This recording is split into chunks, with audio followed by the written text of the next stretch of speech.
আসসালামু আলাইকুম। নিউজ টিভিতে আপনাদেরকে স্বাগতম। আজকের নিউজ হলো জামায়াতে আমিরের ওপেন হার্ট সার্জারি কিভাবে সম্পন্ন হলো। জামায়াতে ইসলামের আমির ডক্টর শফিকুর রহমানের ওপেন হার্ট সার্জারি সফলভাবে সম্পন্ন হয়েছে বলে জানিয়েছেন ডক্টর জাহাঙ্গীর কবির। শনিবার 2 আগস্ট 12:30টার দিকে রাজধানীর একটি বেসরকারি হাসপাতালে তার অস্ত্রোপচার সম্পন্ন হয়। এদিন সকাল 7টায় তাকে অপারেশন থিয়েটারে নেওয়া হয়। সফলভাবে অস্ত্রোপচার শেষে সার্জারির নেতৃত্বে থাকা জাহাঙ্গীর কবির জানান 7 দিনের মধ্যে তিনি বাসায় ফিরতে পারবেন। এর আগে গত 19 জুলাই রাজধানীর সোহরাওয়ার্দী উদ্যানে অনুষ্ঠিত জামায়াতের জাতীয় সমাবেশে অংশগ্রহণ শেষে হঠাৎ অসুস্থ হয়ে পড়ে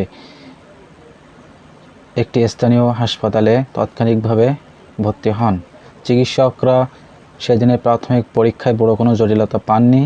ধারণা করেছিলেন তিনি ডিহাইড্রেশনে ভুগছেন। এরপর ধারাবাহিকভাবে তার বিভিন্ন পরীক্ষা নিরীক্ষা করানো হয়। পরীক্ষায় ডক্টর শফিকুর রহমানের হাড়ে 5টি ব্লক ধরা পড়ে। এর মধ্যে 3টি বেশি গুরুতর ও বাকি 2টি 50% মতো ব্লক। এর আগে ডক্টর শফিকুর রহমানের চিকিৎসায় গঠিত মেডিকেল বোর্ডে তাকে বিদেশে যাওয়ার জন্য পরামর্শ দেন। তবে তিনি দেশের বাইরে চিকিৎসা না নিয়ে দেশেই চিকিৎসা নিতে এককভাবে সিদ্ধান্ত নেন। দেশের চিকিৎসায় সাধারণ মানুষের আস্থা ফেরাতে এই সিদ্ধান্ত তিনি নিয়েছেন বলে জানিয়েছেন।